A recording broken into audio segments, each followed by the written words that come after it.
Friends, നമസ്കാരം, അസ്സലാമലൈക്കും. എല്ലാവർക്കും സുഖമാണല്ലോ അല്ലേ? ഞാനിപ്പോൾ 1-2 കുക്കിംഗ് വീഡിയോ ഇപ്പോൾ അടുത്ത് വന്ന് ചെയ്തിരുന്നു. എല്ലാവരും കണ്ടിട്ടുണ്ടാവുമെന്ന് വിചാരിക്കുന്നു. എല്ലാ വീഡിയോസും കാണുമ്പോൾ നിങ്ങളത് സബ്സ്ക്രൈബ് ചെയ്യണം, ലൈക്ക് ചെയ്യണം, കമൻറ്റ് ചെയ്യണം. അതേപോലെ തന്നെ അതിലൊരു ബെൽ ബട്ടൺ ഉണ്ട്, അത് ക്ലിക്ക് ചെയ്യണം. ഇതൊന്നും ചെയ്യാൻ മറക്കരുത്, എല്ലാവരും അതൊക്കെ ചെയ്യണം കേട്ടോ. പിന്നെ ഇന്നിപ്പോൾ ഞാൻ വന്നിട്ടുള്ളത് ഉച്ചക്ക് ചോറിനൊക്കെ കഴിക്കാൻ പറ്റിയ ഒരു കൂട്ടുകറിയുമായിട്ടാണ്. അത് കുമ്പളങ്ങയും അതിൻ്റെ കൂടെ കുറച്ച് മറ്റ് വെജിറ്റബിൾസ് എല്ലാം ചേർത്തിട്ട് ചെയ്യുന്ന ഒരു കറിയാണ്. അത് നല്ല ടേസ്റ്റി ആയിട്ടുള്ള ഒരു കറിയാണ്. പണ്ടൊക്കെ ആണെന്നുണ്ടെങ്കിൽ എൻ്റെ ഉമ്മയൊക്കെ പറയും, പിന്നെ അവരുടെയൊക്കെ ചെറുപ്പകാലത്ത് അന്നിപ്പോൾ ഈ ബിരിയാണി അങ്ങനെയുള്ള സംഭവങ്ങളൊന്നും ഇല്ലല്ലോ. അപ്പോൾ പെരുന്നാൾ അങ്ങനത്തെ വിശേഷപ്പെട്ട ദിവസങ്ങളിലൊക്കെ ഇപ്പോൾ ഞാനിപ്പോൾ ഈ തയ്യാറാക്കാൻ പോകുന്നത് പോലത്തെ കറി അവർ ഉണ്ടാക്കിയിരുന്നു എന്ന് പറയുന്നു. അത് മറ്റുള്ള കറികൾക്കൊപ്പം ഇതും ഒരു സ്പെഷ്യൽ കറിയായിട്ടായിരുന്നു അന്നൊക്കെ അവർ ഉണ്ടാക്കിയിരുന്നത്. അപ്പോൾ അത് എല്ലാവരും സാധാരണ തന്നെ ഉണ്ടാക്കുന്നുണ്ട്. അപ്പോൾ ആ കറിയാണ് ഞാനിപ്പോൾ ഉണ്ടാക്കാൻ പോകുന്നത്. നിങ്ങളെല്ലാവരും കാണുക എങ്ങനെയാണ് ആ കറി ഉണ്ടാക്കുന്നത്. വളരെ ടേസ്റ്റി ആയിട്ടുള്ളതാണ്. അപ്പോൾ എല്ലാവരും ഉണ്ടാക്കി നോക്കണം. നമുക്ക് എൻ്റെ കിച്ചണിലേക്ക് പോകാം. ഇനി നമുക്ക് ഈ കുമ്പളങ്ങ കൂട്ടുകറി എങ്ങനെയാണ് ഉണ്ടാക്കുക എന്ന് നോക്കാം. അതിന് വേണ്ടിയിട്ട് ഞാനിവിടെ പരിപ്പ് എടുത്തിട്ടുണ്ട്. ഏത് പരിപ്പ് എടുക്കുക, തോരപ്പരിപ്പോ, ഇത് മസൂർ ദാലാണ്, അതെടുത്തിട്ടുണ്ട്. അത് ഒരു 2 ടേബിൾ സ്പൂണ് അത്രയും വേണ്ടുള്ളൂ, കുറച്ച് പരിപ്പ് എടുക്കാവുള്ളൂ. പിന്നെ കുമ്പളങ്ങ ഇതുപോലെയുള്ള ചെറിയ പീസാക്കിയിട്ട് ഒരു ചെറിയ കഷ്ണം, ഇത് കുറച്ച് കറിയേ ഞാൻ ഉണ്ടാക്കുന്നുള്ളൂ. അപ്പോൾ ഒരു 150 ഗ്രാം കുമ്പളങ്ങ എടുത്തിട്ടുണ്ട്. ഇത്രയും പോകുന്ന പീസാക്കിയിട്ട് ഇങ്ങനെ മുറിച്ചിട്ടുണ്ട്. പിന്നെ പച്ചക്കായാണിത്. ഇതിവിടെ ഇപ്പോൾ ഞാൻ നാട്ടിലായതുകൊണ്ട് നാട്ടിലൊക്കെ സാധാരണ വാങ്ങിക്കാൻ കിട്ടുന്ന പച്ചക്കായാണിത്. അത് ഇട്ടിട്ടുണ്ട്. ഇതിന് പകരം പച്ച നേന്ത്രക്കായ വേണമെങ്കിലും ഉപയോഗിക്കാം. അത് കറിയിൽ നിന്ന് കഴിക്കാൻ നല്ല ടേസ്റ്റ് ആയിരിക്കും. പച്ചക്കായക്ക് ഒരു കറ ഉണ്ടാവും. അപ്പോൾ ആ കറ കളയാൻ വേണ്ടിയിട്ട്, പിന്നെ പുതിയ കുട്ടികൾക്കൊന്നും അറിയില്ല എന്താ ചെയ്യാന്നുള്ളത്. അപ്പോൾ അതിന് വേണ്ടിയിട്ട് നമ്മൾ പച്ചക്കായ മുറിച്ച് കുറച്ച് വെള്ളത്തിൽ ഉപ്പിട്ട് അതിൽ കുറച്ച് മഞ്ഞൾപ്പൊടിയും ഇട്ടിട്ട് അതിനകത്ത് ഒരു 5 മിനിറ്റ് ഇട്ട് വെച്ച് കഴിഞ്ഞാൽ അതിൻ്റെ കറയൊക്കെ പോവും. എന്നിട്ട് കഴുകിയിട്ട് ഈ കഷ്ണങ്ങൾ കൂട്ടാൻ വെക്കാൻ വേണ്ടിയിട്ട് എടുക്കുക. അപ്പോൾ അങ്ങനെയാണ് ഞാനിത് കറ കളഞ്ഞിട്ടുള്ളത്. അപ്പോൾ അത് ഒരു 2 പച്ചക്കായ എടുത്തിട്ടുണ്ട്. ഇത് ചെറിയ പച്ചക്കായ ആയിരുന്നു, അപ്പോൾ 2 എടുത്തിട്ടുണ്ട്. പിന്നെ അതുപോലെ ചേന ഒരു ചെറിയ കഷ്ണം ചേന. അത് ഇതിനൊന്നും പ്രത്യേകിച്ച് കണക്കൊന്നുമില്ല, നിങ്ങൾക്ക് ഇഷ്ടത്തിന് ഉപയോഗിക്കാം. ചേന എടുത്തിട്ടുണ്ട്. ചേന ഇതുപോലത്തെ ചെറിയ കഷ്ണങ്ങളാക്കിയിട്ട്, നല്ല ചെറിയ കഷ്ണങ്ങളല്ല, ഒരു മീഡിയം സൈസ് കഷ്ണങ്ങളാക്കിയിട്ട് ചേനയും മുറിച്ചിട്ടിട്ടുണ്ട്. ഇനിയിപ്പോൾ നിങ്ങളുടെ അടുത്ത് ചേമ്പുണ്ടെങ്കിൽ ചേമ്പും ഇതിനകത്ത് ചേർക്കാം. ചേമ്പ് ചേർത്താലും നല്ല ടേസ്റ്റാണ്. പക്ഷേ ചേമ്പ് അധികം വെന്ത് കുഴഞ്ഞു പോവാതെ ശ്രദ്ധിക്കണം. അപ്പോൾ ഇത്രയാണ് ഈ കറിക്ക് വേണ്ടിയിട്ട് എടുത്തിട്ടുള്ള സാധനങ്ങൾ. പിന്നെ എരിവിന് വേണ്ടിയിട്ട് കൂടുതൽ ഞാൻ പച്ചമുളകാണ് ചേർത്തിട്ടുള്ളത്. അതിന് വേണ്ടിയിട്ട് ഞാനൊരു 5 പച്ചമുളക് ചേർത്തിട്ടുണ്ട്. ഇനി നമുക്കിതിലേക്ക് കുറച്ച് മുളക് പൊടിയും മഞ്ഞൾപ്പൊടിയും ചേർത്ത് കൊടുക്കാം. അത് കുറച്ച് മഞ്ഞൾപ്പൊടി ഒരു കളറിന് വേണ്ടിയിട്ട് കുറച്ചധികം ചേർക്കണം. മുളക് പൊടി വളരെ കുറച്ച് ചേർത്താൽ മതി. പിന്നെ ഒരു പച്ചമാങ്ങ എടുത്തിട്ടുണ്ട്. പിന്നെ നമുക്കിതിലേക്ക് കുറച്ച് പുളി, തൈര്, തേങ്ങ എല്ലാം വേണം. അതെങ്ങനെ ഉപയോഗിക്കാമെന്ന് ഞാൻ ഇതിന് ശേഷം കാണിച്ചു തരാം. ഇപ്പോൾ ഞാനൊരു 1/4 ടീസ്പൂണ് മുളക് പൊടി ഇട്ടിട്ടുണ്ട്. 1 ടീസ്പൂൺ ഇട്ടാലും കുഴപ്പമില്ല. ഇവിടെ അധികം എരിവ് ഇഷ്ടമില്ലാത്തതുകൊണ്ടാണ് 1/4 ടീസ്പൂണ് ഉപയോഗിച്ചിട്ടുള്ളത്. ഇനി മഞ്ഞൾപ്പൊടി ഞാൻ നല്ലൊരു ടീസ്പൂൺ ഫുള്ളായിട്ട് എടുത്തിട്ടുണ്ട്. അത് എന്നാലേ നല്ലൊരു കളറ് കറിക്ക് ഉണ്ടാവുള്ളൂ. അപ്പോൾ ഇത്രയും സാധനങ്ങൾ ആദ്യം നമുക്ക് വെള്ളം ഒഴിച്ചിട്ട് വേവിക്കാം. ഇത് തിളച്ച് കഴിഞ്ഞതിന് ശേഷം മാത്രമേ ഇതിലേക്ക് ഉപ്പ് ചേർക്കാവൂ. ഇതിലേക്ക് നമുക്ക് ആവശ്യത്തിനുള്ള വെള്ളം ഒഴിക്കാം.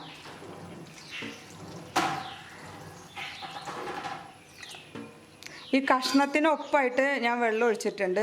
ഇത് നന്നായിട്ട് തിളച്ച് കഴിഞ്ഞ് കഴിഞ്ഞാൽ പിന്നെ ഒരു ലോ ഫ്ലെയിം, കുറച്ച് കൂടുതൽ മീഡിയത്തിലും കുറച്ച് കുറവായിട്ടുള്ള ഒരു തീയായിട്ട് ഇട്ടിട്ട് വേവിച്ചാൽ മതി. ഇനി നിങ്ങൾ പ്രഷർ കുക്കറിലാണ് വേവിക്കുന്നതെങ്കിൽ ഒറ്റ വിസിലേ വരേണ്ടതുള്ളൂ. ഒറ്റ വിസിൽ വന്നു കഴിഞ്ഞാൽ ഇത് പാകത്തിന് വേവായിട്ടുണ്ടാവും. അപ്പോൾ ഇപ്പം ഞാൻ പ്രഷർ കുക്കർ ഉപയോഗിച്ചിട്ടില്ല, സാധാരണ പാത്രത്തിലാണ് വെക്കുന്നത്.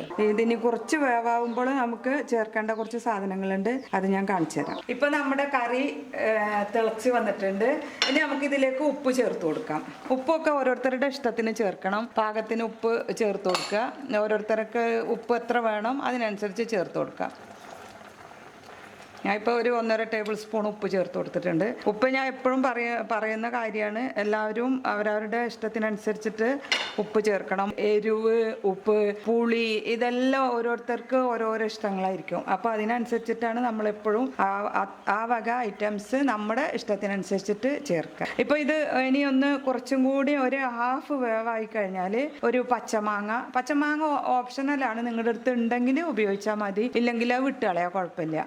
പിന്നെ പച്ചമാങ്ങ ഇട്ട് കൊടുക്കുക. എന്നിട്ട് കുറച്ചും കൂടി വെന്ത് കഴിഞ്ഞാൽ നമുക്കൊരു ചെറിയ വാളംപുളി, ചെറുത് വളരെ കുറച്ച് വാളംപുളി പിഴിഞ്ഞിട്ട് അത് ഒഴിച്ചു കൊടുക്കാം.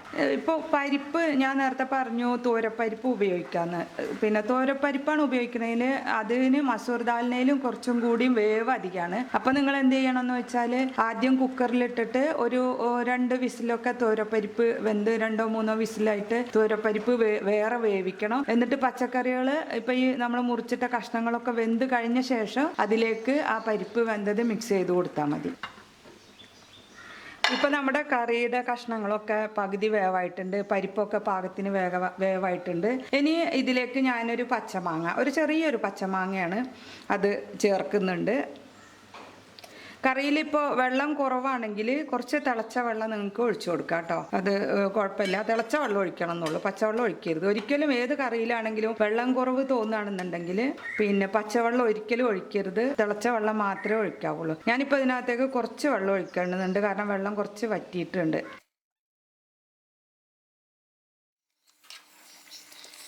ഇനി ഇതിലേക്ക് പുളിയാണ് ചേർത്ത് കൊടുക്കാനുള്ളത്.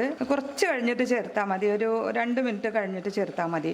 ഇതിപ്പോൾ വളരെ കുറച്ച് പുളിയേ ഉള്ളൂ, ഇല്ലെങ്കിൽ തൈരും പിന്നെ എല്ലാം വരുമ്പോൾ ഭയങ്കര പുളിയായി പോവും. ഞാൻ എന്താണ് പച്ചമാങ്ങ പുളി എല്ലാം ചേർക്കുന്നത് വെച്ചാൽ ഈ കറിക്ക് എല്ലാറ്റിൻ്റെയും കൂടി ഒരു ടേസ്റ്റ് വരാൻ വേണ്ടിയിട്ടാണ്. ഇത് നമുക്ക് വെള്ളത്തിലിട്ട് കുതിർത്താം. ഈ പുളി ഞാൻ പിഴിഞ്ഞെടുത്തിട്ടുണ്ട്. ഇനി ഇത് ഫുള്ള് കുറച്ചും കൂടി വെള്ളം ഒഴിച്ചിട്ട് ബാക്കിയുള്ളതും കൂടി നമുക്ക് പിഴിയാം. അത് ഒഴിച്ചു കൊടുക്കുക അതിനകത്തേക്ക്.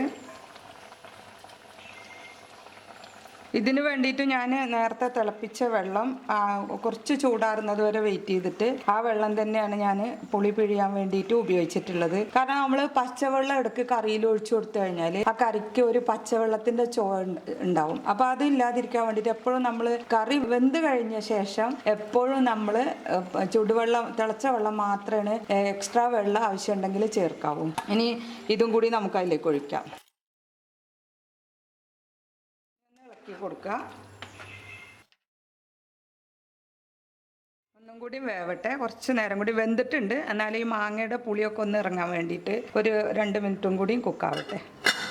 കറി വെന്ത് റെഡി ആകുമ്പോഴത്തേക്കും നമുക്ക് ഇതിലേക്കുള്ള അരപ്പ് തയ്യാറാക്കാം. അരപ്പിന് വേണ്ടിയിട്ട് ഞാനിവിടെ വലിയൊരു തേങ്ങയുടെ അരമുറി തേങ്ങ എടുത്തിട്ടുണ്ട്.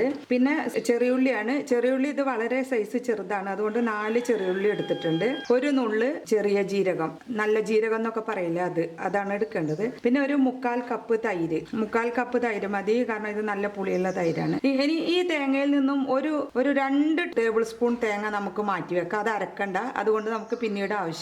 ബാക്കിയുള്ള എല്ലാം ചേർത്ത് ഈ തൈരും ചേർത്ത് നമുക്ക് അരച്ചിട്ട് വരാം. ഇത് തൈര് കുറച്ച് കുറവാണ്, അരഞ്ഞു വരാൻ മാത്രം തൈര് ഇല്ല എന്നുണ്ടെങ്കിൽ അപ്പോൾ ആവശ്യത്തിന് കുറച്ച് വെള്ളം ചേർത്ത് കൊടുത്താൽ മതി. അല്ലാതെ എക്സ്ട്രാ തൈര് ചേർക്കണ്ട, അപ്പോൾ വല്ലാണ്ട് പുളി കൂടിപ്പോവും. ഒരു നുള്ളു മഞ്ഞൾപ്പൊടി കൂടി ചേർത്ത് കൊടുക്കാം, ഞാൻ നേരത്തെ പറയാൻ വിട്ടുപോയതാണ്, ഒരു കളറിന് വേണ്ടിയിട്ടുള്ളത്. ഇപ്പോൾ നമ്മുടെ കറിയൊക്കെ നന്നായിട്ട് വെന്തിട്ടുണ്ട്. ഒന്ന് ചെറുതായിട്ടൊന്ന് ഇങ്ങനെ ഉടച്ചു കൊടുക്കുക, അധികം ഉടഞ്ഞു പോകരുത്, കഷ്ണം ഉണ്ടാവണം. ജസ്റ്റ് ഒന്ന് ഇങ്ങനെ വെറുതെ ഒന്ന് ചെറുതായിട്ടൊന്ന് ആക്കി കൊടുക്കുക. ഇത് നല്ല പാകമായിട്ട് കിടക്കുന്നുണ്ട്. ഇനി നമുക്ക് ഇതിലേക്ക് തേങ്ങ അരച്ചത് ചേർത്ത് കൊടുക്കാം. തേങ്ങ നന്നായിട്ട് അരയണം. ഇതിപ്പോൾ നന്നായിട്ട് അരഞ്ഞിട്ടുണ്ട്. ഇനി ഞാനിത് കറിയിലേക്ക് ഒഴിക്കാം.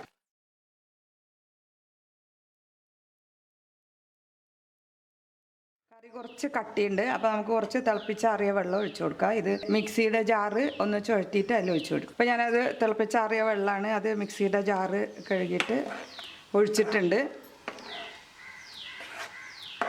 ഇപ്പോൾ വെള്ളമൊക്കെ പാകമായിട്ടുണ്ട്. ഇതുപോലെ ഇരിക്കണം കറി, ഒരുപാട് ലൂസാവരുത്. ഇനിയിപ്പോൾ നിങ്ങൾക്ക് ലൂസായിട്ടുള്ള കറി ഇഷ്ടം വെച്ചാൽ കുറച്ചും കൂടി വെള്ളം ചേർത്ത് കൊടുക്കാം. ഇനി ഇതൊന്ന് തിളച്ചതിന് ശേഷം നമുക്ക് കറിവേപ്പില ഇട്ടിട്ട് ഈ തീ ഓഫാക്കാം. അതിന് ശേഷം ഇതെങ്ങനെയാണ് കടുക് വറക്കുന്നതെന്ന് കാണിച്ചു തരാം. ഇപ്പോൾ കറി നന്നായിട്ട് തിളച്ചു. ഇനി കുറച്ച് കറിവേപ്പില ചേർത്ത് കൊടുക്കാം.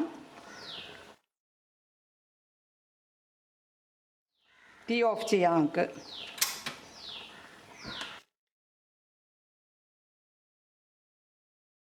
കറി വറവിടാൻ വേണ്ടിയിട്ട് നമുക്ക് വെളിച്ചെണ്ണ ഒഴിക്കാം. വെളിച്ചെണ്ണയാണ് ഏറ്റവും നല്ലത്. നിങ്ങളുടെ അടുത്ത് വെളിച്ചെണ്ണ ഉണ്ടെങ്കിൽ അത് ഉപയോഗിക്കാം. ഞാനൊരു 2 ടേബിൾ സ്പൂൺ വെളിച്ചെണ്ണ ഒഴിച്ചിട്ടുണ്ട്. വെളിച്ചെണ്ണ നിങ്ങൾക്ക് കുറവ് മതിയെങ്കിൽ കുറച്ച് ഉപയോഗിച്ചാൽ മതി. വെളിച്ചെണ്ണയൊക്കെ കൂടുമ്പോഴാണ് കറിയുടെ ഒരു ടേസ്റ്റ് നല്ല കൂടുതൽ വരിക. ആരോഗ്യ പ്രശ്നമുള്ളവരാണെന്നുണ്ടെങ്കിൽ വെളിച്ചെണ്ണ കുറച്ച് ഉപയോഗിച്ചാൽ മതി. വെളിച്ചെണ്ണ നന്നായിട്ട് ചൂടായിട്ടുണ്ട്. അതിലേക്ക് ഒരു നുള്ള് ഉലുവ ചേർത്ത് കൊടുക്കുക. ഉലുവ അധികം ആവരുത്, വളരെ കുറച്ച്. ഒരു എണ്ണിയാൽ ഒരു 15 മണി ഉലുവൊക്കെ ഉണ്ടാവാൻ പാടുള്ളൂ. അത്രയും ഇട്ട് കൊടുക്കുക. അതിലേക്ക് കടുക് ഇട്ട് കൊടുക്കുക. കടുകൊക്കെ നിങ്ങളുടെ ഇഷ്ടത്തിനനുസരിച്ചിട്ട് ഉപയോഗിക്കാം കേട്ടോ. വറ്റൽമുളക് ചേർത്ത് കൊടുക്കുക.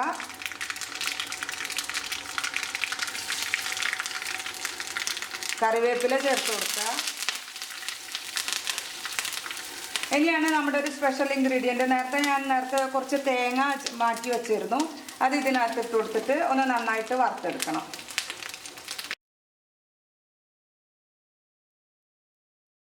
തേങ്ങ ഒരു ഗോൾഡൻ കളറായി. അപ്പോൾ നമുക്ക് തീ ഓഫ് ചെയ്യാം. എന്നിട്ട് ഇത് കറിയിലേക്ക് ഒഴിച്ചു കൊടുക്കാം.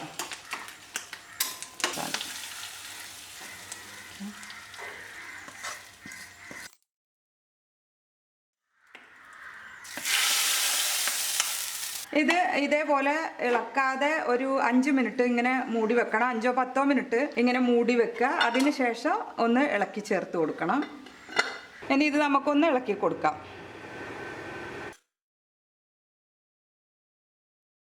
ഇപ്പം നമ്മുടെ ടേസ്റ്റി ആയിട്ടുള്ള കുമ്പളങ്ങ കൂട്ടുകറി റെഡി ആയിട്ടുണ്ട്. ഇത് വെച്ചിട്ട് ചോറ് കഴിച്ചിട്ടുണ്ടെങ്കിൽ എത്ര കഴിച്ചാലും മതിയാവില്ല, അത്രയ്ക്കും ടേസ്റ്റിയാണ്. ഇത് ചപ്പാത്തിക്കും കൂട്ടാട്ടോ. ചപ്പാത്തി ഇപ്പം നമ്മൾ ഉച്ചയ്ക്ക് ചപ്പാത്തി ഉണ്ടാക്കുന്ന വെച്ചെങ്കിൽ ചപ്പാത്തിക്ക് വേണമെങ്കിലും ഈ കറി നമുക്ക് ഉപയോഗിക്കാം. ഇപ്പം എല്ലാവരും കണ്ടല്ലോ, ഈ കറി വളരെ പെട്ടെന്ന് തയ്യാറാക്കി എടുക്കുക. അധികം ബുദ്ധിമുട്ടുകളൊന്നുമില്ല ഇതുണ്ടാക്കാൻ.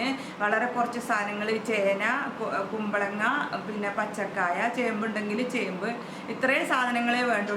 അപ്പോൾ ഇത് വളരെ ടേസ്റ്റിയാണ്. നിങ്ങളെല്ലാവരും ഉണ്ടാക്കി നോക്കണം. എൻ്റെ ചാനൽ സബ്സ്ക്രൈബ് ചെയ്യണം, അത് മറക്കരുത്.